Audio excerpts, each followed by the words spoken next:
ആകാശവാണി.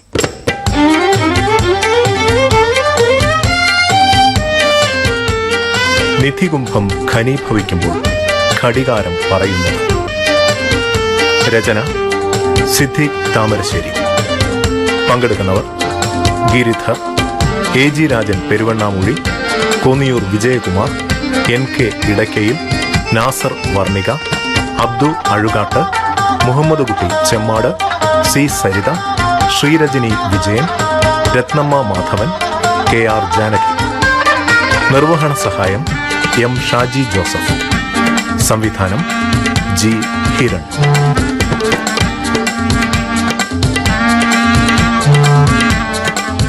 നിധികുംഭം ഘനീഭവിക്കുമ്പോൾ ഘടികാരം പറയുന്നത്.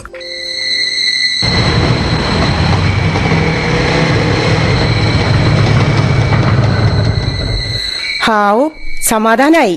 ഇപ്പോഴെങ്കിലും ഒന്നിങ്ങോട്ട് എഴുന്നള്ളാൻ തോന്നിയല്ലോ. ബാക്കിയുള്ളവർ ഇവിടെ പേടിച്ച് തീ തിന്നായിരുന്നു. നീ എന്തിനാടി തീ തിന്നാൻ പോയത്? ചോറില്ലായിരുന്നോ? ഓ, ഇക്കയുടെ ഒരു പുളിച്ച തമാശ. മോളും കൂടി അങ്ങ് ഉറങ്ങിപ്പോയപ്പോ ഞാൻ പിന്നെ ഒന്നും മിണ്ടി പറയാൻ പാങ്ങില്ലാതെ കഷ്ടപ്പെട്ടു. ഒരു TV വാങ്ങി തരാൻ പറഞ്ഞ ബാധ്യതകളുടെ കെട്ടഴിക്കും. എന്നാ അയലോക്കത്തെങ്ങാനും പോയി TV കണ്ടോട്ടെ എന്ന് ചോദിച്ചാ സാഹിർ ഖാന്റെ ദുരഭിമാനം അതിന് സമ്മതിക്കുന്നുമില്ല.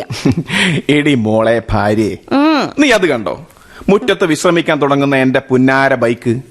നീ അടക്കം ഒരു 100 പേരെങ്കിലും ദിവസവും എന്നെ കളിയാക്കുന്നുണ്ട് എന്റെ പഴഞ്ചൻ ശകടത്തിന്റെ പേര് പറഞ്ഞിട്ട്. ഇന്നാളെ ബാങ്ക്മെൻസ് ക്ലബിന്റെ ഫിലിം ഫെസ്റ്റിവലില് മാൽഗുനി കി ശകാട എന്നൊരു ഒഡീഷി സിനിമ ഉണ്ടായിരുന്നു.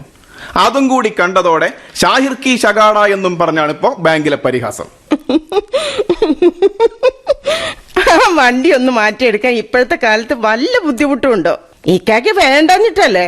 സഫിയ, ഡെയിലി കളക്ഷൻ ഏജന്റ് എന്നാണ് തൊഴിലിന്റെ പേരെങ്കിലും ഞാൻ ഒരു ബാങ്ക് ജീവനക്കാരനാ. ലോണുകളുടെ മഹത്വം ഒന്നും നീ എന്നെ പഠിപ്പിക്കണ്ട കേട്ടോ.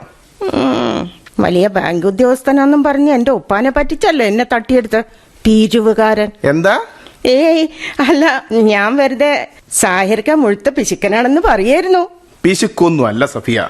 വീട് പണിക്ക് മേടിച്ച ലോൺ തന്നെ പകുതി പോലും ആയിട്ടില്ല. അതിനിടയ്ക്ക ഫ്രിഡ്ജും വാഷിംഗ് മെഷീനും വേണോന്ന് നീ കട്ടായം പറഞ്ഞത്. അത് കടം മേടിച്ച കടക്കാരിപ്പോ അവർ ബാങ്കിലേക്ക് തന്നിരുന്ന ദിവസ അടവിൽ നിന്നും എന്റെ അടവ് തുക പിടിച്ച് മിച്ചമേ തരുന്നുള്ളൂ. അത് ഞാൻ ഉണ്ടാക്കേണ്ട അവസ്ഥയാ, അറിയോ? ബൈക്ക് ഒന്ന് മാറ്റണം. ഇപ്പോഴത്തെ ചെത്ത് പിള്ളേർ കൊണ്ട് നടക്കുന്ന മോഡല് ഒരു ബൈക്ക് മേടിക്കണം. പറ്റുമെങ്കിൽ ഒരു ചികിട കാറ് തന്നെ. എന്നിട്ട് വേണം അതിൽ നിന്നെയും നീനുമോളെയൊക്കെ കയറ്റി ഇപ്പൊ കളിയാക്കുന്നവർക്കിടയിലൂടെ ഒന്ന് ചുറ്റിയടിക്കാം. പുതിയ കാറിന്റെ പത്രാസ് കണ്ട് അതിശയത്തോടെ മൂക്കത്ത് വിരൽ വെച്ച് പോണം നാട്ടുകാര്. മതി സ്വപ്നം കണ്ടത്. ഒരു പുതിയ വണ്ടിക്ക് ഇത്ര കൊതിയുണ്ടെങ്കിൽ വീട്ടിൽ ചെന്ന് ഉപ്പയോട് എന്തെങ്കിലും ചോദിച്ചൂടെ? നമ്മൾ ഈ വീട് വെച്ച് താമസം മാറ്റിയത് പിന്നെ കാര്യമായിട്ടൊന്നും തന്നിട്ടില്ലല്ലോ. ഓഹോ, അപ്പോ അതുവരെ തന്നിരുന്നു. വീട് പണിക്കടക്കം. ഒരു പുതുമഴ കാണുകെ വരൾച്ച മറക്കും പാവം മാനവ ഹൃദയം. 10ാം ക്ലാസ്സിലോ മറ്റോ പഠിച്ചതാ സുഗതകുമാരി ടീച്ചറുടെ കവിത. നിന്റെ കാര്യത്തിലേ അതച്ചട്ട. കഴിഞ്ഞതും ചെയ്തതും നീ പൊടുന്നനെ അങ്ങ് മറന്നേക്കും. ആഹാ, ഇപ്പൊ എനിക്കായോ കുറ്റം? നിങ്ങളുടെ ഉപ്പാക്ക് നല്ലൊരു സംഖ്യ പെൻഷൻ കിട്ടുന്നുണ്ട്.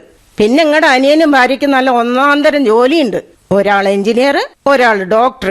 അവർക്ക് 2 പേർക്കും 2 വണ്ടികളും. വല്ലതും പോരുന്നെങ്കിൽ ഇങ്ങും പോരട്ടെ എന്ന് ഞാൻ വിചാരിച്ച കുറ്റമായോ? വേവുന്ന പുറമേൽ നിന്നും ഊരുന്ന കഴുക്കോ ലാഭം അല്ല സഫിയ? തരക്കേടില്ല.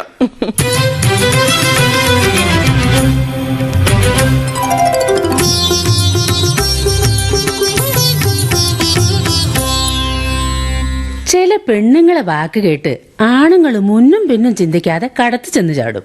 വീട്, കാറ്, TV, ഫ്രിഡ്ജ് എന്ന് വേണ്ട ഒരു പാള വെള്ളം മുക്കാൻ മടിച്ച് വീട് മുഴുക്കെ അങ്ങോട്ട് പൈപ്പ് വെക്കും. വെള്ളം കോരണ കയറെടുത്ത് അട്ടത്തും വെക്കും. ഒടുവില് കടം കയറി ആട്ടം മുട്ടുമ്പോ അട്ടത്തിട്ട കയറ് തിരിച്ചെടുക്കുകയും ചെയ്യും. ഇതല്ലേ സാഹിറെ ലോൺ എടുത്താനുള്ള മെച്ചം? പേടിപ്പിക്കല്ലേ നിങ്ങള്? പേടിപ്പിച്ചതല്ലടാ, ഒരു നാട്ടുവർത്താനം പറഞ്ഞതാ. ആത്മഹത്യ ഇപ്പോ ഒരു നടപ്പ് ദീനം പോലെ ആയിട്ടുണ്ടല്ലോ. പത്തരെടുത്തൊന്ന് നോക്കിയാല് ഹലോ, കൊള്ളയും കൊലയും ദുർമരണങ്ങളും മാത്രല്ലേ മോനെ. മനുഷ്യന്മാരൊന്നും മനസ്സ് വെച്ചിരുന്നെങ്കിൽ ഒഴിവാക്കാനാവുന്നതല്ലേ ഇതിൽ പലതും. പണത്തിനോടും സുഖസൗകര്യങ്ങളോടുള്ള ആർത്തി ഒന്ന് കുറയ്ക്കണമെന്നേ ഉള്ളൂ. പുതിയ ലോകം മത്സരത്തിന്റേതാണുമ്മ. ആ അതൊക്കെ പോട്ടെ. ഉപ്പ് വരാൻ ഇനി ഒരുപാട് നേരം വൈകുവോ? ഒരുപാട് ഇരുട്ടി, അതുകൊണ്ടാ ഞാൻ ഇറങ്ങിയാലോ? ആ ഡോക്ടറെ അടുത്തേ നല്ല തിരക്കുണ്ടാവും. ഉമ്മ, ഞാൻ പറഞ്ഞ കാര്യം ഉപ്പ് വന്ന ഉമ്മയൊന്ന് പറഞ്ഞു നോക്കണം കേട്ടോ. ആ നോക്കട്ടെ മോനെ. ആനക്കൊരു കാറിന് അത്ര കമ്പുണ്ടെങ്കിൽ ഇവിടെ ഉള്ളതൊന്നും എടുത്തോ മോനെ. ജംഷീറിനും ഫർസാനയ്ക്കും കൂടി ഒന്ന് പോരെ? ഹേയ് അത് വേണ്ടുമ്മ. അതെന്താടാ, അന്റെ അനുജന്റെന്ന് പറഞ്ഞാല് അതെന്റതും കൂടിയല്ലേ? അതല്ലുമ്മ, ഒരു കാറ് ജംഷീറിന് കമ്പനി കൊടുത്തല്ലേ, മറ്റേത് ഫർസാനയ്ക്ക് അവളുടെ ഉപ്പ സ്ത്രീധനമായി കൊടുത്തതും. എനിക്ക് എന്റെ ഒരു വണ്ടിയാ വേണ്ടത്. എന്നാ മോന്റെ ഇഷ്ടം.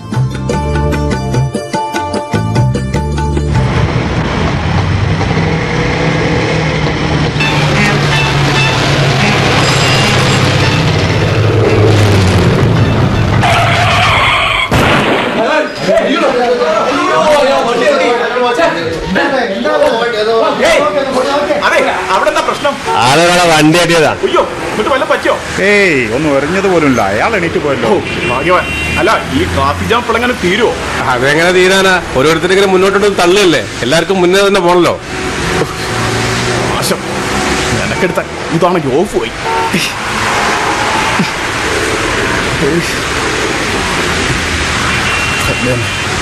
ഇതും ചവിട്ടി നിന്നാ റോഡിലെ കുരുക്ക് മൂടും. ഉരുട്ടെങ്കിൽ ഉരുട്ട്. അയാൾ പറഞ്ഞ വഴി അപ്പുറത്തേക്ക് അതാ നല്ലത്.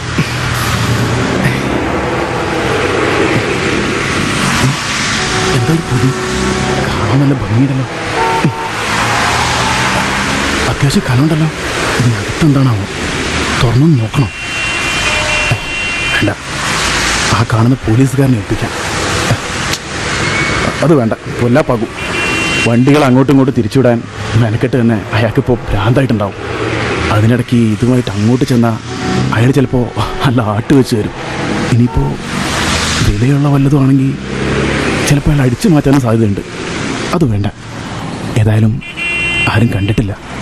ഒന്ന് തുറന്നു നോക്കാൻ, എന്നിട്ട് തീരുമാനിക്കാം എന്ത് ചെയ്യണമെന്ന്.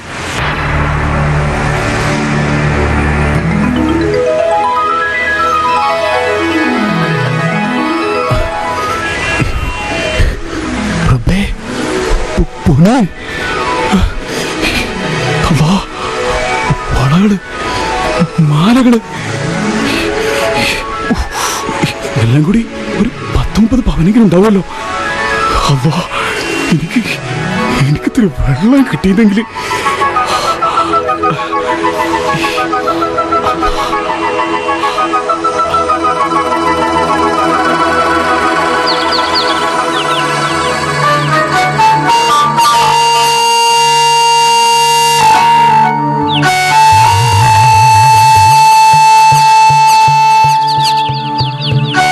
സഫിയ, സഫിയ എണീക്ക്.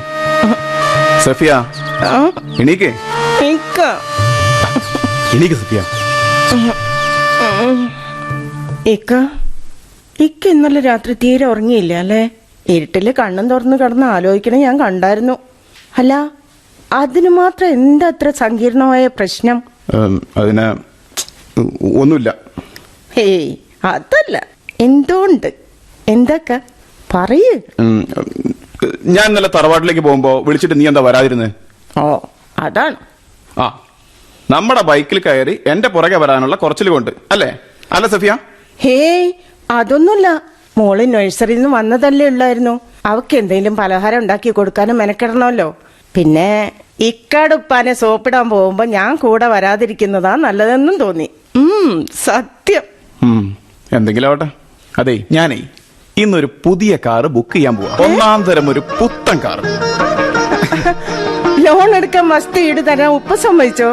ലോണ് ആർക്ക് വേണോടി? മുടിഞ്ഞ ലോണ്. പിന്നെ പണം തരാന്ന് പറഞ്ഞോ? പിന്നെ അല്ല, ഇനിയിപ്പൊ ഞാനറിയാതെ ലോട്ടറി എങ്ങാനും അടിച്ചോ?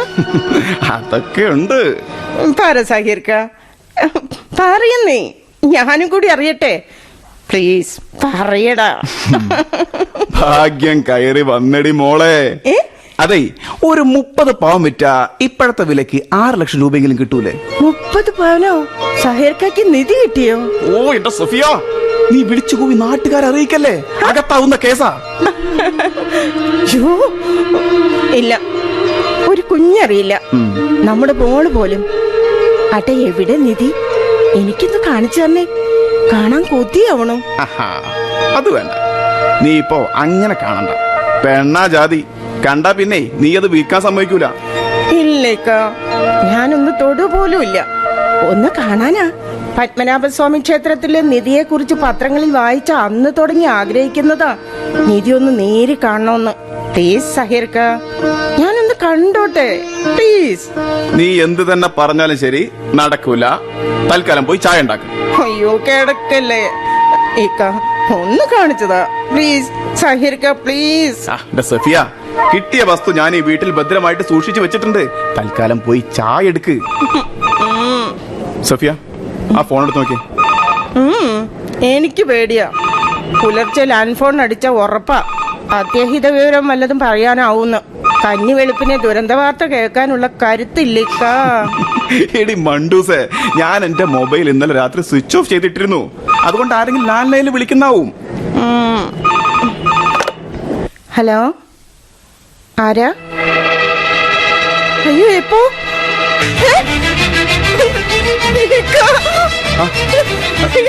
എന്താ സഫിയ? ജംഷീര, നിങ്ങളുടെ ഉമ്മ. ജംഷീറെ, ഉമ്മക്ക് എന്താ പറ്റി? ഹലോ സായർക്ക, സുബൈക്ക് ഒന്ന് ഉപ്പ വിളിച്ചു നോക്കുമ്പോ അനക്കല്ല. ആ, ഉടനെ ഫർസാനെ ഞാൻ ഓടിച്ചെന്നു. അവൾ നോക്കിയിട്ട് പറഞ്ഞത് പുലർച്ചെ 4 മണിക്ക് ശേഷമായിരിക്കും മരിച്ചിട്ടുണ്ടാവും എന്നാണ്. ഓ, സൈലന്റ് അറ്റാക്ക്. ഇക്ക പെട്ടെന്ന് ഓടുവാ. ഇന്നാലില്ലാഹി വ ഇന്നാ ഇലൈഹി റാജിഊൻ.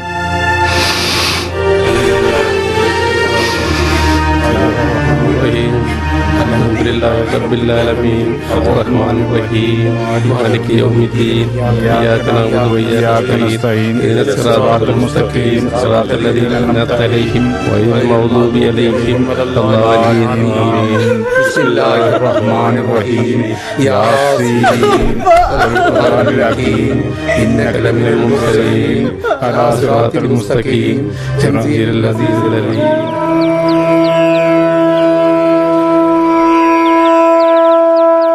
ചടങ്ങെല്ലാം കഴിഞ്ഞല്ലേ സഫിയ? ആ, കഴിഞ്ഞു. എന്റെ ദുആ ഇന്നായിരുന്നു. അതും കഴിഞ്ഞ് ഞാനും നീനുവളും ഇങ്ങോട്ട് പോന്നു കാർത്തിയച്ചേ. കാർത്തിയ മാത്രല്ല എണ്ണി, ഞാനുണ്ട്. ഓ, അതിനെന്താ, വീവിത്തേം കേറി ഇരുന്നാട്ടെ. വരൻ ഗേറ്റിങ് വന്ന് ഓട്ടോറിക്ഷ ഇറങ്ങിയതേ ഉള്ളൂ. നീനുമോള് ശിവേട്ടന്റെ പുരയിലേക്ക് ഒരു ഓട്ടം. ആ, ഒരാഴ്ചയിലെ ഓള് കൂട്ടുകാരി അമ്മുനെ കണ്ടിട്ട്. അല്ല, സാഗരങ്ങളെപ്പരം പോന്നില്ലേ? അതെങ്ങനെയാ ബീവിത്ത? മൂത്ത മോനായ മൂപ്പര് വേണ്ടി വരുമല്ലോ കൂട്ടുകുടുംബങ്ങളോട് മിണ്ടി പറയാൻ. ചടങ്ങും കഴിഞ്ഞ് പൊടിയും തട്ടിയങ്ങ് പോരാൻ ഒക്കുവോ? അതും നേരാ. അത് മാത്രമല്ല കാർത്തിയേച്ചിയെ, യാസീനോദി ദുആ കഴിഞ്ഞ് ചോറ് വിളമ്പാനുള്ള തിരക്കിനിടയ്ക്ക് സാഹിർ ഖാന്റെ ഉപ്പയൊന്ന് വീണു. പ്രഷർ കണ്ടമാനം കുറഞ്ഞതാന്നാ ഫർസാന നോക്കി പറഞ്ഞത്. വീഴ്ചയിൽ ഉപ്പാന്റെ കയ്യിന് ചതവ് പറ്റിയിട്ടുണ്ടോന്നൊരു സംശയം. സാഹിർ ഖാൻ ഉപ്പയും കൊണ്ട് ടൗണിൽ പോയിരിക്കുക. അല്ലണ്ണി, കാലക്കേട് പിടിച്ചോണ്ട് തലമുടി മുട്ടയടിച്ചപ്പോ കല്ലുമയ പെയ്തൂന്ന് പറഞ്ഞ പോലെയാണല്ലോ എന്റെ ഭർത്താവിന്റെ കുടുംബത്തിന്റെ കാര്യം. നീ ഇങ്ങനെ നോക്കണ്ട സബിയ.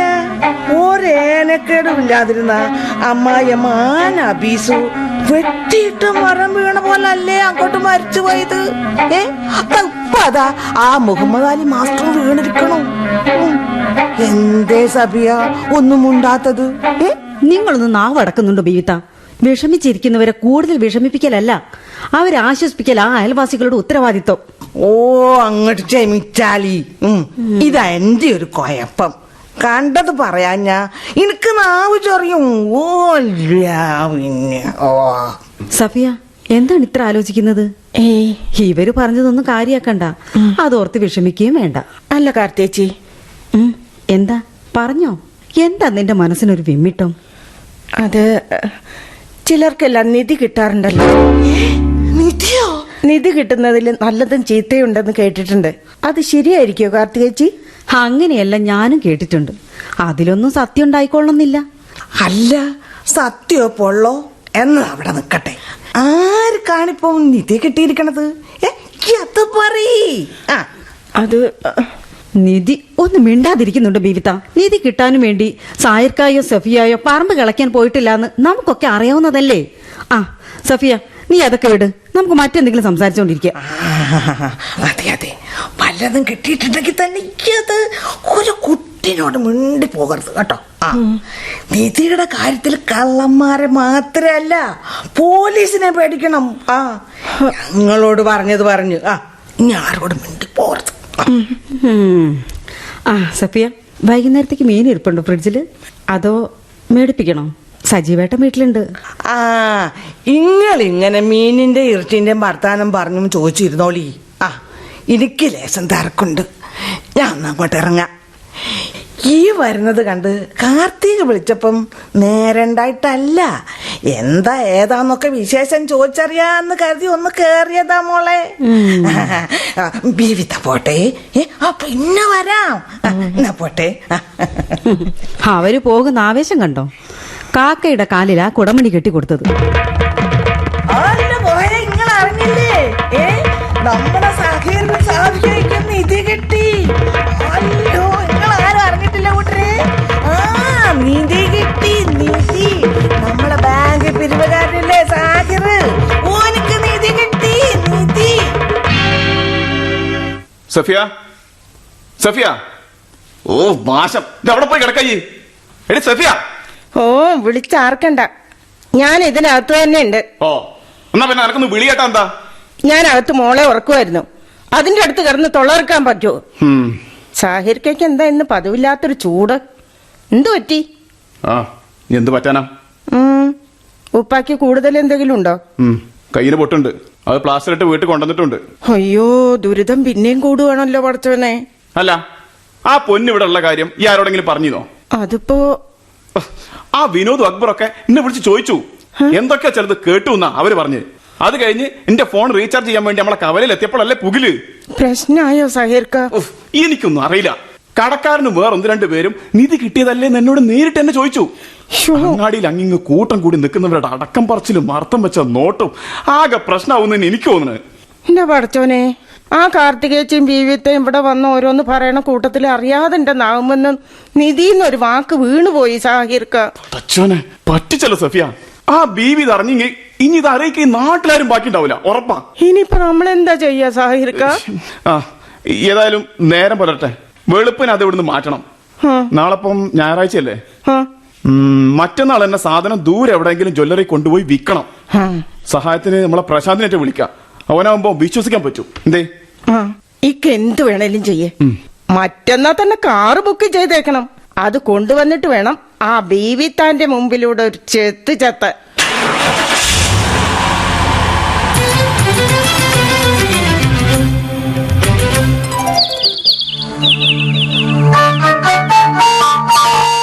സഫിയ, പ്രശാന്ത് കാറുമായിട്ട് ഇപ്പം എത്തും.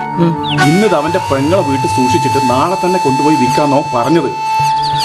എന്നാൽ ഈ ഒരു ഗ്ലാസ് കാപ്പിയെങ്കിലും കുടിച്ചിട്ട് പോയിക്കോളൂ സാഹിർക്ക. കാപ്പി കുടിക്ക. പിന്നെ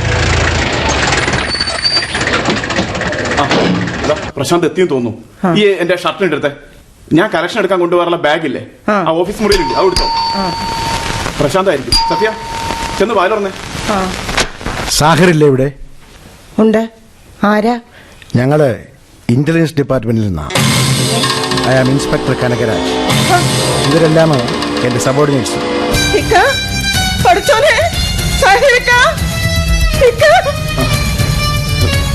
ഞാനാ സഹായിക്കും.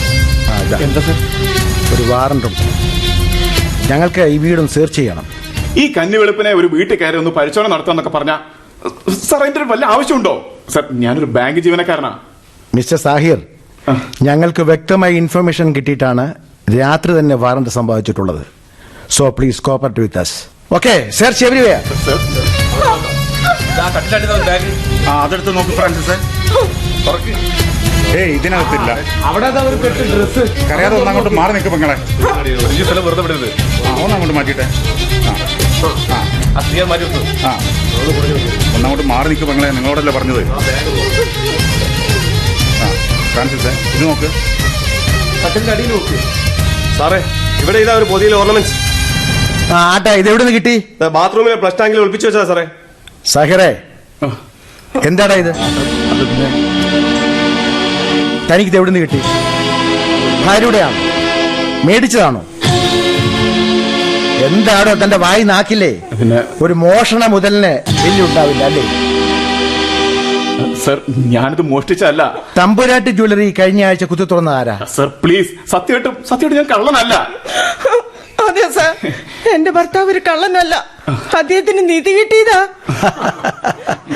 മനുഷ്യനെ വിഡ്ഢിയാക്കാൻ ശ്രമിക്കരുത്. സ്വയം വിഡ്ഢികളായവർക്ക് മാത്രമേ അതിന് കഴിയൂ. ഇത് കണ്ടോ, സൂക്ഷിച്ചു നോക്ക്. ഈ ആഭരണങ്ങളിലെല്ലാം അത് നിർമ്മിച്ചിരിക്കുന്നവരുടെ പേര് കൊത്തുന്നുണ്ട്. എന്നിട്ട് നിനക്ക് നിന്റെ കെട്ടിയവനും നിധി കിട്ടാനായിട്ട് വല്ലവനും കൊണ്ടുപോയി ഈ പുതിയ ആഭരണങ്ങൾ കുഴിച്ചിടുകയായിരുന്നു അല്ലേ? ഒറ്റ അക്ഷരം മിണ്ടരുത്. നിന്റെ അതിന്റെ ചെപ്പക്കുറ്റി അടിക്കാൻ പൊട്ടിക്കും. Okay, take it.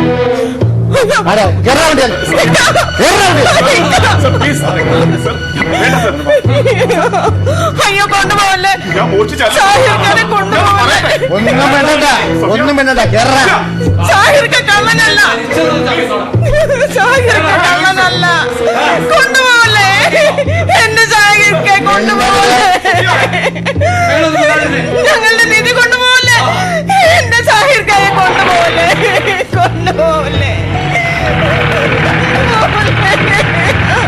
നിധി കൊണ്ടുപോകല്ലേ.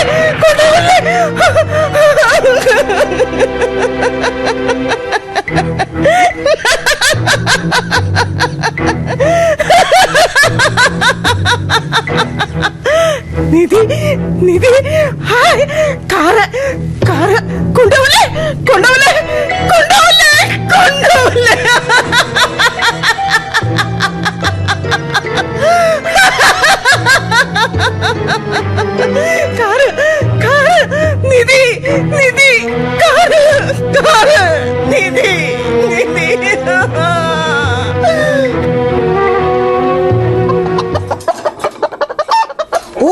പടച്ചോനെ, അച്ഛെല്ലാം കോയി തിന്ന് അങ്ങോട്ട് പോകോയ്യേ. പോകോയ്യേ. ബാക്കിയുള്ളൊരു ലേശം അരിഞ്ഞിക്കാ മതി. അപ്പൊ വന്ന് നാശം പിടിച്ച കോഴികള്. ഈ പരിസരത്തൊന്നും വേറെ ആരും കോഴിയെ പോറ്റണില്ല. ഞാൻ നിങ്ങളെ പോറ്റണതേ ഇന്റെ മുതല് തിന്ന് തീർക്കാൻ വേണ്ടിട്ടല്ല, മനസ്സിലായോ? പോകോയ്യേ. വേറെ എവിടെയെങ്കിലും തിന്ന് വല്ലതും തിന്നാൻ കിട്ടുമോ നോക്കിന്ന് കോയ്യേ. അല്ല പിന്നെ എന്താ വെയിലിന്റെ ഒരു കാച്ചില്. കാർത്തികയോ, ചീത്ത എവിടുന്ന് പോയി വരിക? ഞാൻ സഫിയാനെ കാണാൻ ആശുപത്രി വരെ പോയതാ ബിബിത്ത. അല്ല, ആ നീനുമോളെ സഫിയാന്റെ ഉമ്മ കൂട്ടിക്കൊണ്ടുപോയി അല്ലേ? വേറെ എന്ത് ചെയ്യാനാ? സാഹിർഖാനെ പോലീസ് പിടിച്ചോണ്ട് പോയി. തെളിഞ്ഞതും തെളിഞ്ഞാത്തതുമായ 5-6 കേസുകൾ ആ പാവത്തിന്റെ തലയിൽ വെച്ചു കൊടുത്തു പോലെ. കേസ് വിധി പറഞ്ഞ് മൂപ്പരെ ജയിലിലേക്ക് അയച്ചു. പാവം. എന്ത് പാവം? എടുത്തതിന് തക്ക കൂലി വരമ്പത്ത്. കണ്ട പീടിയെ കുത്തി തുറന്നു പൊന്നും കട്ടുകൊണ്ട് വന്ന് നിധി കിട്ടിയതാന്ന് ആരെയാ ഒരു പോട്ടീസാക്കാൻ നോക്കണത്? പോലീസുകാരെയോ? അല്ല, കാര്യായിപ്പോയി. അവരിന്ന് അനുഭവിക്കുന്ന ഈ ദുരിതങ്ങൾക്കെല്ലാം കാരണം നിങ്ങളാണ് ബീവിത്ത. ഇതപ്പം നന്നായത്. ഞാൻ പറഞ്ഞിട്ടല്ലോ ആ സാഗർ വല്ലവന്റെ മുതലെടുത്തുകൊണ്ട് വന്നത്. പിന്നെ കേട്ടത് ഞാൻ 1-2 ആളോട് സൂചിപ്പിച്ചു. അങ്ങനൊരു സൂക്കേട് എനിക്കുണ്ടെന്ന് ഞാൻ തന്നെ പറയാറുണ്ടല്ലോ കാർത്തികേ. അതുകൊണ്ട് എന്തായി? ഒരു കുടുംബം ഒട്ടാകെ കുളം തോണ്ടി. അതിന് കാരണം ഞാനല്ല. ഒരാൾക്ക് പൊരുത്തമില്ലാത്ത മുതല് മറ്റാരും അനുഭവിക്കാൻ നോക്കരുത്. കട്ടതായാലും കളഞ്ഞു കിട്ടിയതായാലും അതിന്റെ ഉടമക്കാരന്റെ കണ്ണീര് അതിന്റെ പുറകിലുണ്ടാവും. അതെ, അതനുഭവിച്ചേ മതിയാവൂ.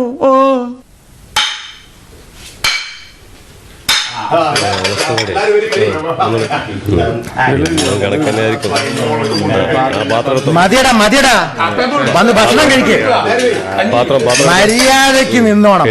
ഇത് ചന്തയല്ല. ഓരോരുത്തരായിട്ട് പാത്രം കാണിച്ച് മേടിച്ചോണ്ട് പോടാ. മുമ്പിൽ കയറിക്കാതെ വലിക്കടാ. ഞാനിവിടെ നിന്നതാ സാറേ, ഇവനല്ല തള്ളണത്. പിന്നെ മുമ്പിൽ കയറി നീ എന്നാണ് പുളുത്തും. ഒന്ന് കൊടയാക്കാ. ഞാൻ പറഞ്ഞിട്ടില്ലടാ, കാലത്തെ അലക്കാനും കുളിക്കാനും ഒന്നും നിൽക്കരുതെന്ന്. ഇത് ജയിലാ. നിന്റെ ഒന്നും വീടല്ല, ശീലങ്ങളും കയ്യിലിരിപ്പൊന്നും ഇവിടെ വേണ്ട. ഇത് ഇവിടെ ചിലവാകത്തില്ല, പറഞ്ഞേക്കാം. അല്ലെങ്കിൽ തന്നെ പറമ്പ് കിടക്കാനും പാറ ഉടയ്ക്കാനും പോലുള്ള നീയൊക്കെ കുളിച്ചിട്ട് വേണോടാ ഇത്. ഇടോ 1146. സർ, എൻ്റെ പേര് സായിറെന്നാ. ഓ പുണ്ണാക്ക്. കളവ് നടത്തിയും പിടിച്ചു പറിച്ചും കൊലപാതകം നടത്തിയും ഇതിനകത്തെത്തുന്നതോടെ നീയെല്ലാം ഐഡന്റിറ്റി നഷ്ടപ്പെട്ടവരാണടാ. ഇവിടെ നിന്ന് പുറത്തിറങ്ങുവോളം നിങ്ങളെല്ലാം ഓരോ നമ്പറുകൾ മാത്രമാണ്. മനസ്സിലായോടാ? ഇടോ, തന്റെ ശല്യല്ലല്ലോടോ ഇന്നലത്തെ ആ 1183 ആ കുരുടൻ കഴിവുകൾ. അതെ സർ. ആഹാരത്തിന് പോരുമ്പോഴേ തനിക്ക് അയലം കൂട്ടിക്കൊണ്ട് വന്നൂടായിരുന്നു? ഇന്നലെ രാത്രിയും അയാളൊന്നും കഴിച്ചിട്ടില്ല സർ. അപ്പൂട്ടന്റെ പാത്രം ഞാൻ കൊണ്ടുവന്നിട്ടുണ്ട്. No no no no no, അത് പറ്റത്തില്ല. തന്റെ കഞ്ഞിയും പുഴുക്കും അവിടെ വെച്ച് താൻ അയാളെ ഇങ്ങോട്ട് കൊണ്ടുപോവാ. കണ്ണു കാണാൻ മേലാത്തവനല്ലേ? ആ വേഗം ചെല്ല്, വേഗം ചെല്ല്. ഇത്തിരി കഞ്ഞുകൂടി താഴോയി. മതിയടാ, കൊടുക്കണ്ടാന്നേ. തന്നെ ഒന്നും ഇവിടെ അമ്മായി സൽക്കാരത്തിന് വിളിച്ചതല്ല, കിട്ടിയ തിന്നിട്ട് പോടാ. തരൂല ഫ്രാൻസിസേ, ബാക്കിയാ സാറിന് വീട്ടിലേക്ക് കൊണ്ടുപോകാനായിരിക്കും. നിന്നോ, അല്ലെങ്കിൽ ആ വകയിൽ നടപടി എടുക്കേണ്ടി വരും. സർ, സർ, അപ്പൂട്ടൻ വരുന്നില്ല. ആ കാര്യം? അപ്പൂട്ടന് ഭക്ഷണം വേണ്ട, ചത്താ മതി ഇന്ന്. ഹോ, ആ തന്റെ കിഴവൻ. ജോയി, ഇത്തിരി ആഹാരം അവന്റെ കൈ കൊടുത്തേക്ക്. നിരാഹാരം കിടന്ന് കണ്ണുപൊട്ടൻ പണ്ടാരം അടങ്ങിയിട്ട് അതും ഇനി ബാക്കിയുള്ളവർക്ക് മെനക്കേടാവും. അതെ, തനിക്കുന്ന എവിടെയാ? പാറമടയിലാണെങ്കിൽ പോകാനുള്ള വണ്ടി റെഡി ആയിട്ടുണ്ട്. എനിക്ക് ഈ ആഴ്ച ടാങ്ക് ക്ലീനിങ് ആണ് സർ. ആ, എനിക്ക് വേഗം ആഹാരം കൊടുത്തിട്ട് വാ. ശരി സർ. ശരി. എന്തോ നാടാ നോക്കിയിരിക്കുന്നത്? പോടാ, പിന്നെ കാത്തിരിക്കുക. ഇത്ര സമയമായി. അപ്പേട്ടാ, രാവിലെ ഞാൻ കൊണ്ടുവന്ന വെച്ച കഞ്ഞിയും കുടിച്ചില്ല അല്ലേ? ഞാൻ സെല്ലിൽ പോയിരുന്നു. അതവിടെ തന്നെ തണുത്ത് കിടപ്പുണ്ട്. നിങ്ങളെ ഇന്നലെ കൊണ്ടുവന്ന മുതൽ ഞാൻ ശ്രദ്ധിക്കുന്നുണ്ട്. സെല്ലിനകത്തായാലും ഈ വരാന്തയിലായാലും ദൂരേക്ക് നോക്കിയുള്ള ഒരേ ഇരിപ്പ് തന്നെ. എന്ത് പറ്റി അപ്പേട്ടാ? എന്താ ഇങ്ങനെ? 6 മാസത്തെ ശിക്ഷ ഉണ്ടെന്നല്ലേ കേട്ടത്? അത്രയും കാലം മിണ്ടാതെയും തിന്നാതെയും എത്രയെന്ന് വെച്ചാ?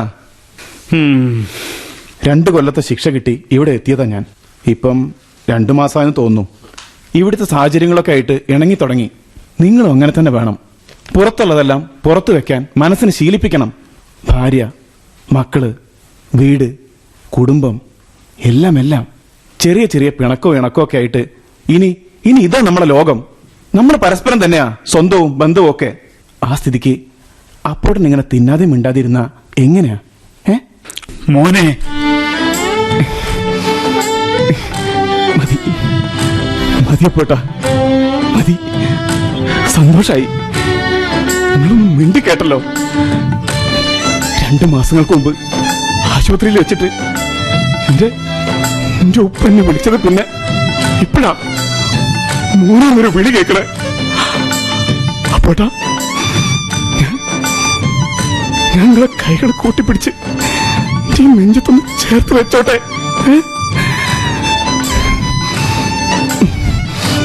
ആഗ്രഹങ്ങളെ നിയന്ത്രിക്കാൻ ശ്രമിക്കാതിരുന്നതിന് എന്റെ പരിമിതികളെ കുറിച്ച് ഞാൻ ബോധവാനാകാതിരുന്നതിന് അതിനുള്ള ശിക്ഷയാ ഞാൻ എന്താ ഈ അനുഭവിക്കണത്. ഒരു സാധാരണ വരുമാനക്കാരനായിരുന്ന ഞാൻ എനിക്ക് മുകളിൽ ഉള്ളതിന് ആഗ്രഹിച്ചു. അല്ല, അതിനു വേണ്ടി അത്യാഗ്രഹം തന്നെ കാണിച്ചു.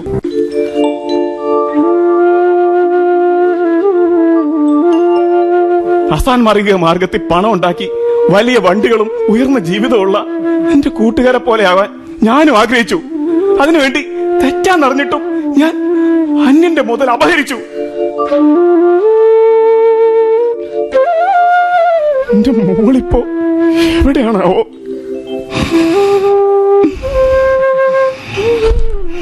മോൻ കേട്ടിട്ടുണ്ടോ? 10 ലഭിക്കുകിൽ 100 മോഹം, 100 1000 മോഹം, 1000 10,000 ആശയ്ക്കുലകിതിൽ അളവുണ്ടാമോ? കൊള്ളാലോ, അപ്പുവേട്ടൻ അസലായിട്ട് പാടുന്നുണ്ടല്ലോ. അല്ല, നിങ്ങൾ പാടുമായിരുന്നു? പാടും. തീവണ്ടികളിലും ബസ് സ്റ്റാൻഡുകളിലും പാട്ടുപാടിയായിരുന്നു ഞാനും എന്റെ അബുവും കുടുംബം പുലർത്തിയിരുന്നത്. അബുവോ? അതാരായിരുന്നു? അബു എന്റെ എല്ലാം. എന്നെ പോലെ തന്നെ ഒട്ടും കണ്ണ് കാണാൻ വയ്യാത്തവൻ. ഓർമ്മ വെച്ച കാലം മുതൽ അവന്റെ വലത് കൈ എന്റെ ചുമലിലുണ്ടായിരുന്നു. എന്റെ വലത് കൈയിൽ ഒരു വടിയും. കുഞ്ഞുനാളിൽ എപ്പോഴോ ഏതോ ബസ് സ്റ്റാൻഡിൽ വെച്ച് ഞങ്ങൾ പരിചയപ്പെട്ടതാ. അതെവിടെ വെച്ചാണെന്ന് പോലും ഇപ്പോൾ ഓർമ്മയില്ല. പക്ഷേ കണ്ടുമുട്ടിയതിൽ പിന്നീട് ഒരിക്കൽ പോലും ഞങ്ങൾ പിരിഞ്ഞിട്ടില്ല, പിണങ്ങിയിട്ടില്ല. രണ്ട് ശരീരങ്ങളും ഒരു മനസ്സുമായി ഒരമ്മ പെറ്റ മക്കളെ പോലെ ജീവിച്ചു. മരടി കൊട്ടി താളമിട്ട് പാട്ടുപാടി ഞങ്ങൾ കുടുംബം പോറ്റി. കണ്ണുകളാം ദൈവം നൽകിയ കനകവിളക്കുകളുള്ളവരെ, കണ്ണില്ലാതൊരു പാവം കിട്ടുന്നത് കൊണ്ട് സന്തോഷമായി ഞങ്ങൾ ജീവിച്ചു. ഒരിക്കലും ഒന്നിനും കണക്ക് പറഞ്ഞിരുന്നില്ല. ഒരു കോളനിയിലെ അപ്പുറവും ഇപ്പുറവുമുള്ള 2 വീടുകളിൽ ഞങ്ങളുടെ കുടുംബം കഴിഞ്ഞുകൂടി. അപ്പുവിന് ഭാര്യ സൈനുവും മകൾ സീനത്തും. എൻ്റെ ഭാര്യ ദേവു നേരത്തെ മരിച്ചു പോയിരുന്നു. എനിക്ക് 2 മക്കളാ, ഒരാണും പെണ്ണും. വലിയ കുട്ടികളായിരിക്കും അല്ലേ അപ്പോട്ടാ? സരിതയ്ക്ക് 19. അവളുടെ മൂത്തതാ സോമൻ. മദ്യവും മയക്കുമരുന്നും അടിപിടിയുമായി അവനായിരുന്നു ഞങ്ങളുടെ നെഞ്ചിലെ വേദന. എന്നും എന്തെങ്കിലുമൊക്കെ കടബാധ്യതകൾ വരുത്തി വെക്കും. ഓ, അപ്പോ മകൻ ഉണ്ടാക്കിയ പ്രശ്നക്കാരനാവും അപ്പോട്ടം ഇവിടെ വന്നത് അല്ലേ? അല്ല പിന്നെ നേരെ ചൊവ്വെ കണ്ണുപോലും കണ്ടുകൂടാത്ത നിങ്ങള് വേറെ എന്ത് കുറ്റം ചെയ്തിട്ടാ ജയിലിലെത്തിയത്? അപ്പോട്ടാ അപ്പോട്ടം ചെയ്ത തെറ്റെന്താ? ഞാൻ ചെയ്ത തെറ്റോ?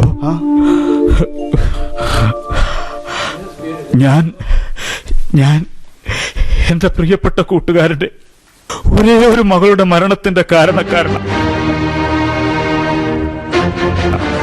സീനത്തിന്റെ മരണത്തിന് ഞാനാണ് ഉത്തരവാദി. അപ്പോട്ടാ നിങ്ങളൊരാളെ കൊല്ലേ? അതേ മോനെ, അങ്ങനെ സംഭവിച്ചു പോയി. അപ്പോട്ടാ എനിക്കിത് വിശ്വസിക്കാൻ കഴിയില്ല കേട്ടോ. നിനക്കെന്നല്ല, എനിക്ക് പോലും ഇപ്പോഴും വിശ്വാസം വന്നിട്ടില്ല. പക്ഷേ സീനത്ത് മരിച്ചുപോയി, അതൊരു സത്യമാണ്. ജീവിതം അങ്ങനെയാണ് മോനെ. മോന്റെ പേരെന്താന്നാ പറഞ്ഞത്? സാഹിർ. സാഹിറേ, വിചാരിക്കാത്ത ഒരു നിമിഷത്തിലായിരിക്കും ജീവിതമാകെ താളം മറിയുന്നത്. ഒന്നും നമ്മൾ വേണമെന്ന് വിചാരിച്ച് ചെയ്യുന്നതായിരിക്കില്ല. സാഹചര്യങ്ങള് എല്ലാം തലകീഴായി മറച്ചു കളയും മോനെ. ആട്ടെ, എങ്ങനെയാ സീനത്ത് മരണപ്പെട്ടത്? അത്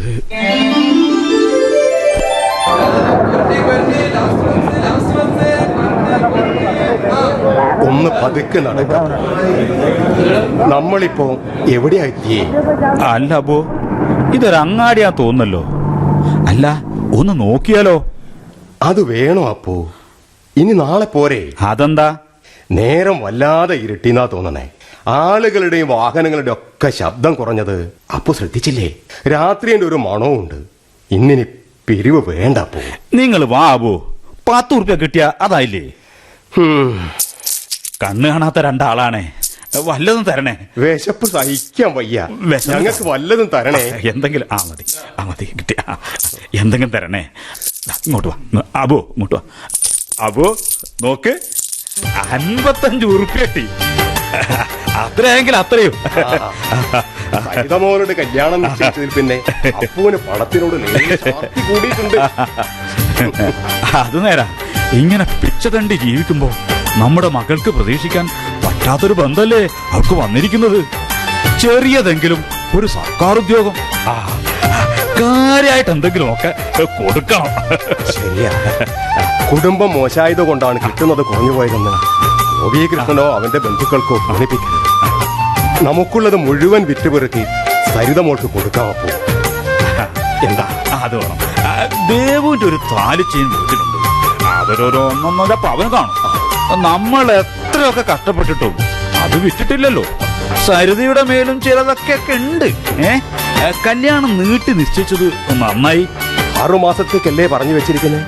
ഗോപികൃഷ്ണന്റെ അമ്മാവൻ മരിച്ചത് ഒരു കണക്കിന് അനുഗ്രഹം അല്ലേ? അവകാശം കിട്ടിയില്ല. നീ ഒന്ന് വേഗം കാല് നീട്ടി വെച്ചിട്ട് വാ. അപ്പോ അവിടെ സൈനുവും കുട്ടികളും നേരത്തുമ്പിലേക്ക് നോക്കി നിൽക്കും. ഇനി വാ.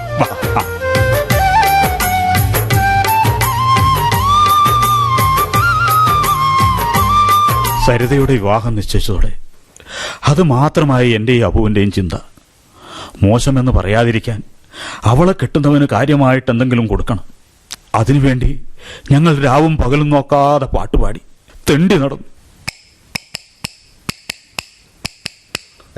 കണ്ണാലെ കാണുന്ന ഈ ജനം, രണ്ടു കണ്ണുകൾ കാണാത്ത ഈ മനം, കണ്ടു ചോദിക്കാൻ വയ്യെന്നറിയണം, കണ്ടു ഐഹികമായ പരീക്ഷണം. അതിനിടയ്ക്ക് ഒരു ദിവസം നട്ടുച്ച നേരത്ത് യാദൃച്ഛികമായിട്ട് സീനത്ത് ഞങ്ങളുടെ മുമ്പിൽ വന്നുപെട്ടു. ബസ് സ്റ്റാൻഡിൽ പ്രേമവും മൂര്യശൃംഗാരവും ഒക്കെ ആയിട്ട് അല്ലറ ചില്ലറ ആൾക്കാർ തിരിഞ്ഞു കളിക്കുന്നൊരു മൂലയിലായിരുന്നു അത്. എന്നിട്ട് അതൊരു സ്കൂളുള്ള ദിവസമായിരുന്നു. രാവിലെ ഞാനും അബുവും ഇറങ്ങുന്നതിന് മുമ്പ് അന്ന് സീനത്ത് സ്കൂളിലേക്ക് പോയതുമാ. എന്നിട്ടും അവൾ ബസ് സ്റ്റാൻഡിൽ സംശയം തോന്നി ഞങ്ങൾ അവളെ പിടികൂടി. അത്ഭുതമാണല്ലോ. ബസ് സ്റ്റാൻഡിലെ തിരക്കിനിടയിൽ വെച്ച് കണ്ണ് കാണാൻ വയ്യാത്ത നിങ്ങളെങ്ങനെയാ കൃത്യമായിട്ട് സീനത്തിനെ പിടികൂടി? ദൂരെ നിന്ന് അവൾ ഞങ്ങളെ കണ്ടു കാണില്ല. അറിയാതെ മുമ്പിൽ വന്ന് ചാടിപ്പോയതാകണം. മുമ്പിൽ വന്നു പെട്ടതും എനിക്ക് അവളുടെ മണം പിടികിട്ടി. മണം കിട്ടേ? ആ, കാഴ്ചയില്ലാത്ത ഞങ്ങള് മറ്റുള്ളവരെയും നേരവും ലോകവും അറിയുന്നത് മണത്തും തൊട്ടുനോക്കിയും ചെവിയോർത്തുമൊക്കെയാ സാഹിറേ. ഓ, അത് ശരി. എനിക്കാണെങ്കിൽ ഒരാളുടെ മണം ഒരിക്കൽ കിട്ടിയാ മതി, ഞാനത് പിന്നെ മറക്കൂല. അപ്പോ കുഞ്ഞുനാള് തൊട്ട് ഞങ്ങളുടെ തോളിലിട്ട് വളർത്തിയ ഞങ്ങളുടെ മക്കളെ ആവുമ്പോഴോ? അപ്പൊ തെറ്റാൻ വഴിയില്ല. അപ്പോട്ടാ, സീനത്ത് വല്ല പ്രേമത്തിലും പെട്ടതാ? ആ, വീട്ടിൽ കൊണ്ടുവന്ന് ചോദ്യം ചെയ്തപ്പോൾ അവൾ സമ്മതിച്ചു. +2 പഠിക്കുന്ന അവൾ മാസങ്ങളായി സ്കൂളിൽ ചെല്ലുന്നില്ല. പഠിപ്പോഴപ്പി. പെണ്ണ് പേരുദോഷം വരുത്താനും സാധ്യത കാണുന്നു. ഞാനും അബുവും ആലോചിച്ച് ഒടുവിൽ അവളുടെ കാമുകനെ കണ്ടു സംസാരിച്ചു. ഷെഫീഖ്. കഴിഞ്ഞുകൂടാൻ വകയുള്ള ഇടത്തരം കുടുംബത്തിലെ അംഗമാ അവൻ. എന്നിട്ട് അവൻ കൈയൊഴിയാൻ നോക്കി? ഇല്ല. പക്ഷേ പിച്ചുതണ്ടി ജീവിക്കുന്നൊരു കുരുടന്റെ മകളെ മരുമകളായി കൊണ്ടുവരാൻ ഷെഫീഖിന്റെ ബാപ്പയും ഉമ്മയും ഒരുക്കമല്ലായിരുന്നു. പഠിപ്പ് കഴിഞ്ഞ് കാര്യമായ തൊഴിലൊന്നും കിട്ടിയിരുന്നില്ല അപ്പോൾ ഷെഫീഖിന്. അത് കാരണം ബാപ്പയും ഉമ്മയെയും ധിക്കരിച്ച് സീനത്തിനെ സ്വീകരിക്കാനുള്ള ചങ്കുറപ്പും അവനുണ്ടായില്ല. പിന്നീട് എന്താ സംഭവിച്ചപ്പോട്ടാ? അവൻ സ്വീകരിക്കില്ലെങ്കിൽ ജീവനൊടുക്കുമെന്ന് തന്നെ സീനത്ത് തീർത്തു പറഞ്ഞു. വിളിച്ചിറക്കിക്കൊണ്ടു പോകാനുള്ള ധൈര്യം അവനുമില്ല. അവസാനം നാട്ടിലെ കാരണവന്മാരും മറ്റും ഇടപെട്ടു. ഷെഫീഖിന്റെ പാപ്പ ചോദിച്ച പൊന്നും പണവും കൊടുക്കാമെങ്കിൽ നിക്കാഹിന് സമ്മതിക്കാമെന്ന് കാരണവന്മാരും ഏറ്റു. എത്രയാ അവര് ചോദിച്ചേ? സ്ത്രീധനമായിട്ട് 2 ലക്ഷം രൂപ. അപ്പോ സ്വർണം 30 പവൻ.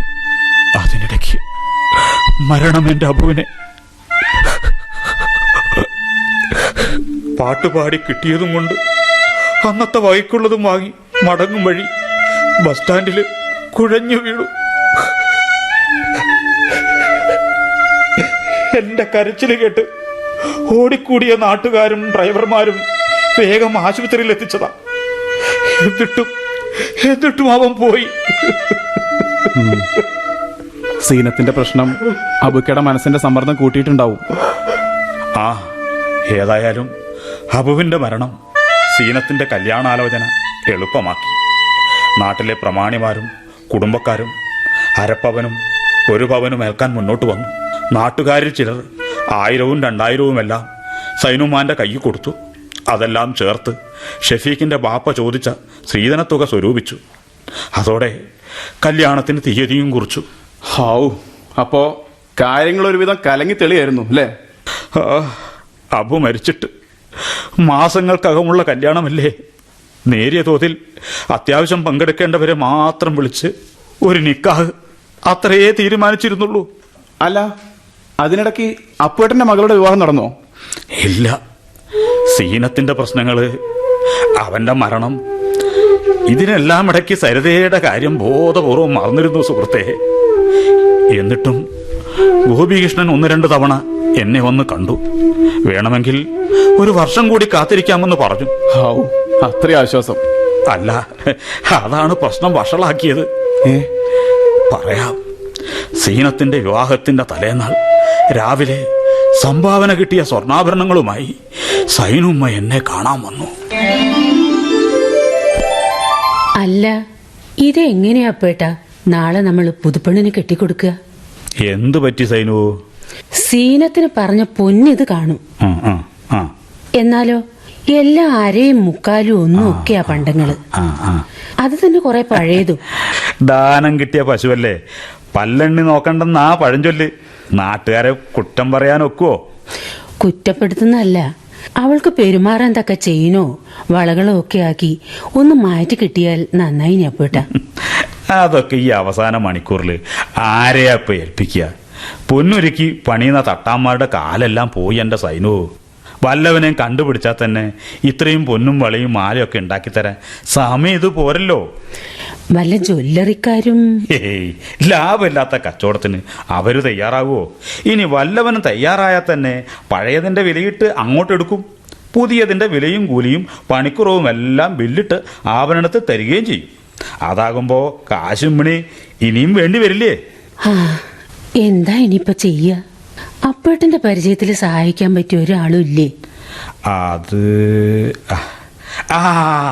ഒരാളുണ്ട്. തമ്പുരാട്ടി ചില്ലറ നടത്തുന്ന ദിവാകരൻ. പരോപകാരിയാ.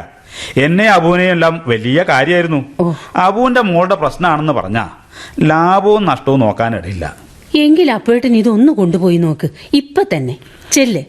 അല്ല, അത് ദിവാകരന്റെ ജ്വല്ലറി കുറെ ദൂരെയാ സൈനുമ്മ.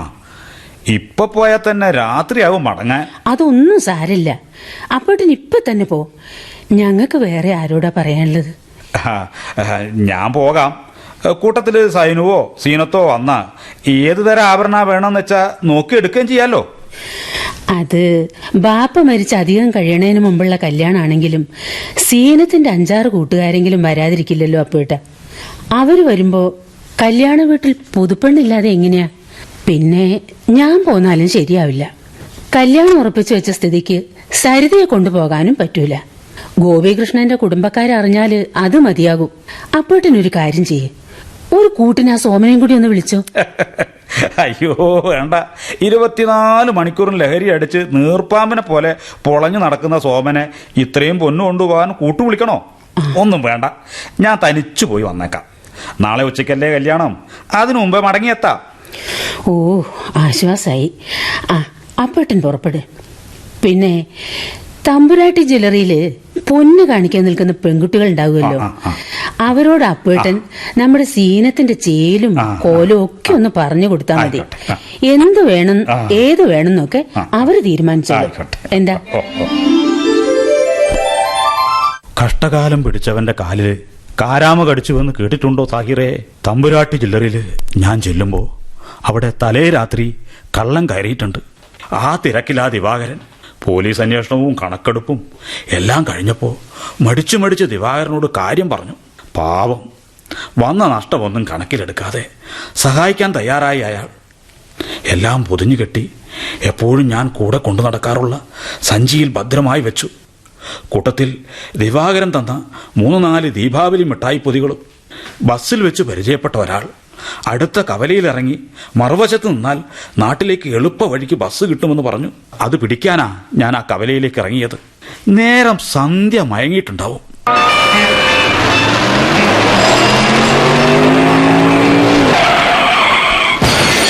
അയ്യോ, പറ്റിയോ?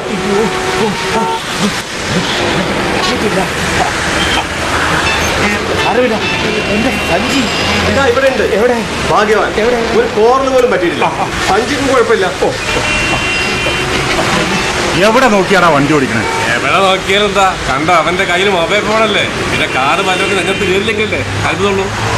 ഇടിയേറ്റ് വിടുന്ന ചവറുകൂനയിലായത് ഭാഗ്യമായി. ഒന്നും പറ്റിയിട്ടില്ല. ഇടത്ത് വേണമെങ്കിൽ കാണായിരുന്നു. ഇടിച്ച വിധം കണ്ടാൽ മിനിമം കയ്യോ കാലം ഓടിയേണ്ടതാ. ഏതായാലും ഏട്ടൻ ഭാഗ്യവാനാണ്. അല്ല, ഏറെ ഭാഗ്യത കിട്ടും.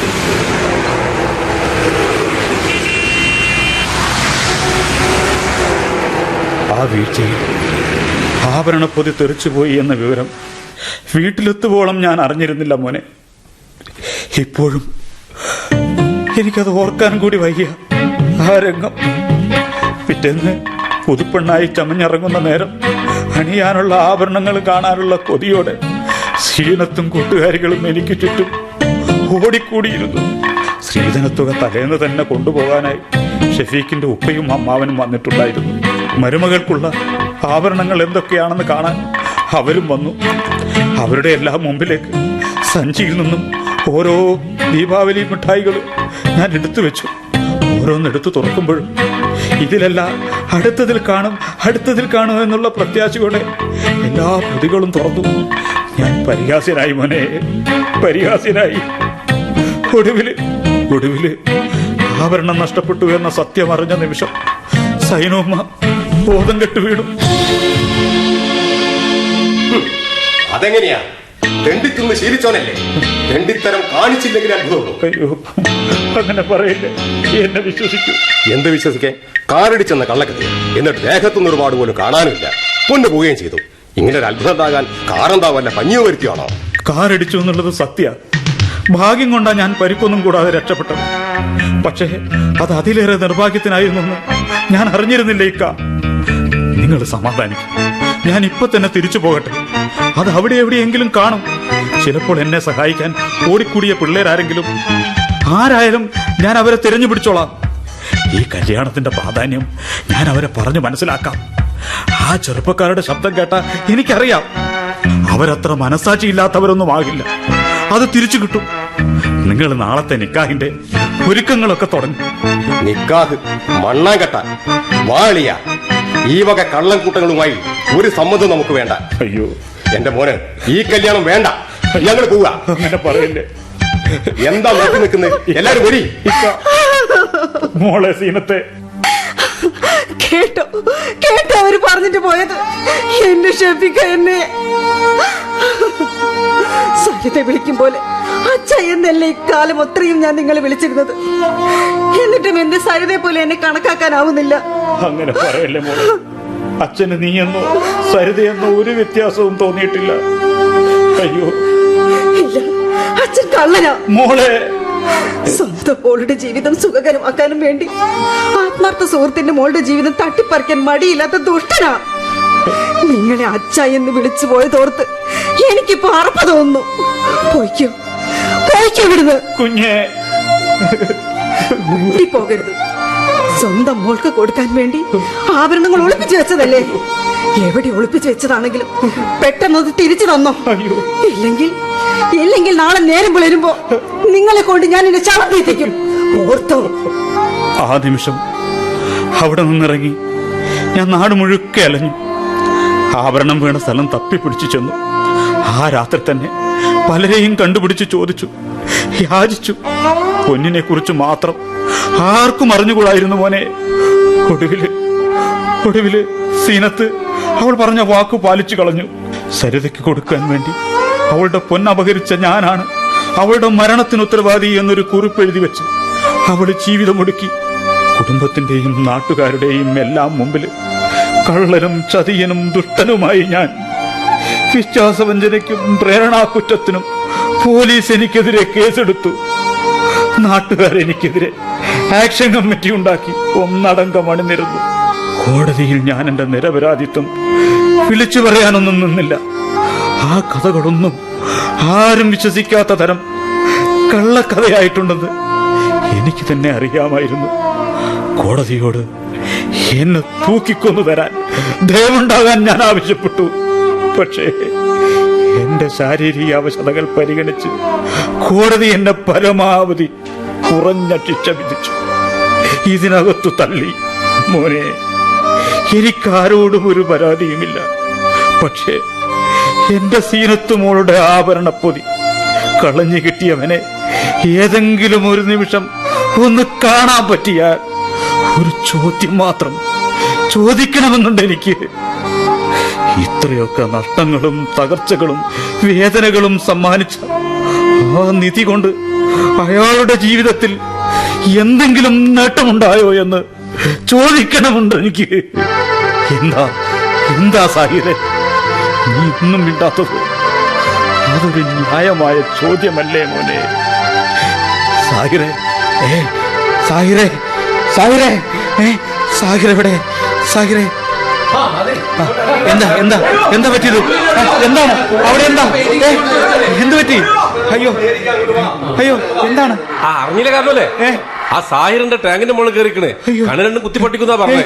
കയ്യിലാണെങ്കിൽ കത്തിയുണ്ട്. അയ്യോ, എന്നെ ഒന്ന് അങ്ങോട്ട് കൊണ്ടുപോകുമോ? എന്നെ ഒന്ന്, അയ്യോ, എന്റെ കയ്യിൽ പിടിക്കോ. എന്നെ ഒന്ന് അങ്ങോട്ട് കൊണ്ടുപോകും. സാഹിറെ, ഞാൻ പറയുന്നത് സാഹിറെ, ഒരാളിങ്ങോട്ട് കയറരുത്. ഞാൻ ചാടും. സാഹിറെ, ചാടും പറഞ്ഞാൽ ചാടും. സാഹിറെ, ഒരാളും കയറരുത്. ഞാൻ ചാടുണ്ടോ? സത്യമായിട്ട് ഞാൻ ചാടും. എനിക്ക് എന്റെ കണ്ണുകളിൽ വേണ്ട. ഇതുണ്ടായതുകൊണ്ടാ അന്ന് ഞാൻ ആ സ്വർണ്ണപ്പൊക്കെ ഒന്ന് കണ്ടുപോയത്. അതുകൊണ്ട് എന്തൊക്കെ തകർന്നു. സീനത്തിന്റെ ജീവൻ, സരിതയുടെ ജീവിതം, അപ്പോട്ടന്റെ കുടുംബം, എന്റെ കുടുംബം. പാവം പിടിച്ച എന്റെ ഭാര്യ ഇപ്പൊ ഭ്രാന്തിയ. ഉണ്ടായിരുന്ന ജോലി പോയി, സമാധാനം പോയി. ആർക്കൊക്കെ എന്തൊക്കെ നഷ്ടങ്ങളാ. എന്റെ കുഞ്ഞുമോളെ എവിടെയാ? എല്ലാം ഞാൻ കാണാം. കളഞ്ഞു കിട്ടിയ മുതല് അതിന്റെ ഉടമയ്ക്ക് തിരിച്ചു കൊടുക്കാനുള്ള സത്യസന്ധത ഞാനൊന്ന് കാണിച്ചിരുന്നെങ്കിൽ ഈ നഷ്ടങ്ങൾ ഒന്നും എനിക്ക് വരില്ലായിരുന്നു. ഞാൻ ചെയ്തില്ല. മഹാഭാവിയ ഞാൻ.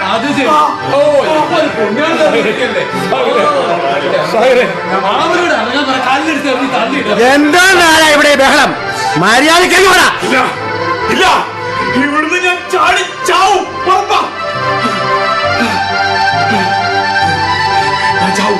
ഞാൻ ചാവും.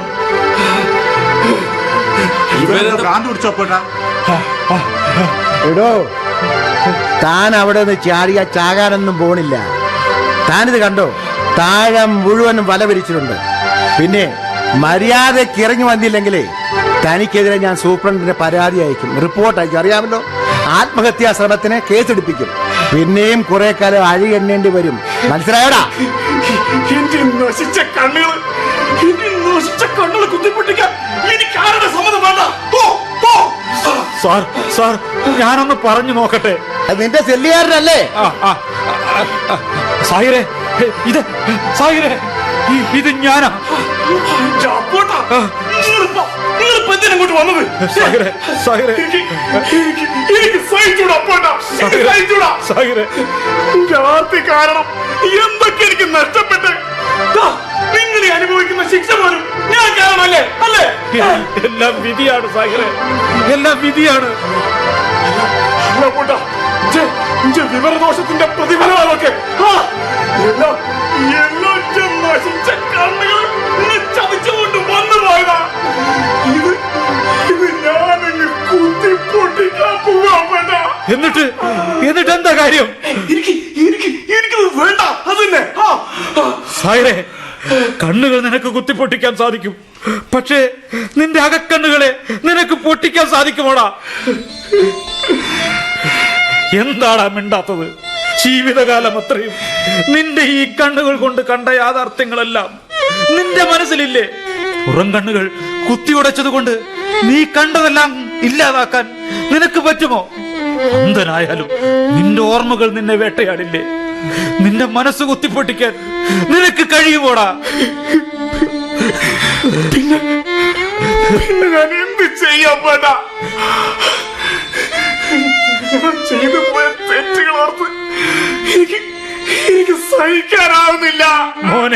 മോനെ, അത് തന്നെയാ ഒരു മനുഷ്യര് ഇനി ചെയ്യാനുള്ളതും. ചെയ്തു പോയ തെറ്റുകൾ തിരിച്ചറിയുക, മേലിൽ ആവർത്തിക്കാതിരിക്കാൻ ശ്രദ്ധിക്കുക. തെറ്റുകളോർത്ത് പശ്ചാത്തപിക്കുമ്പോൾ ഒരാൾ അനുഭവിക്കുന്ന മനോവേദന തന്നെയാണ് അയാൾക്കുള്ള ശിക്ഷയും. അത് നീ അനുഭവിച്ചു കഴിഞ്ഞു. മതി, ഇറങ്ങി വാ. സൃഷ്ടികളിലേറെ ഭാഗ്യം ചെയ്ത ജീവി മനുഷ്യനാ. അതും കണ്ണും കാതും എല്ലാമുള്ള പൂർണ്ണ മനുഷ്യൻ.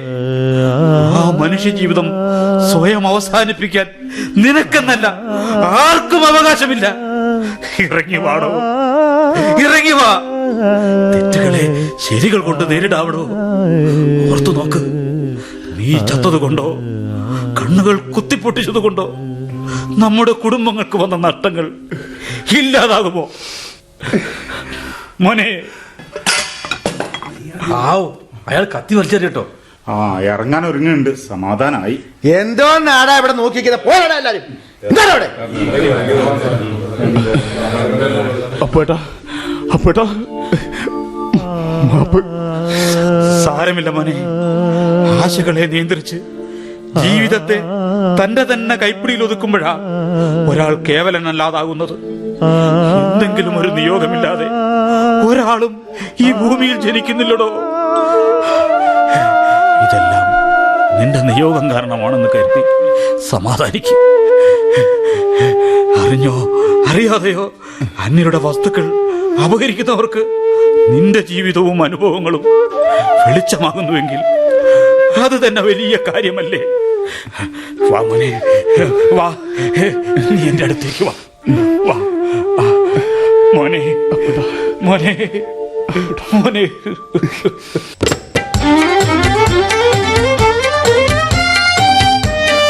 നിധികുംഭം ഘനീഭവിക്കുമ്പോൾ ഘടികാരം പറയുന്നത്.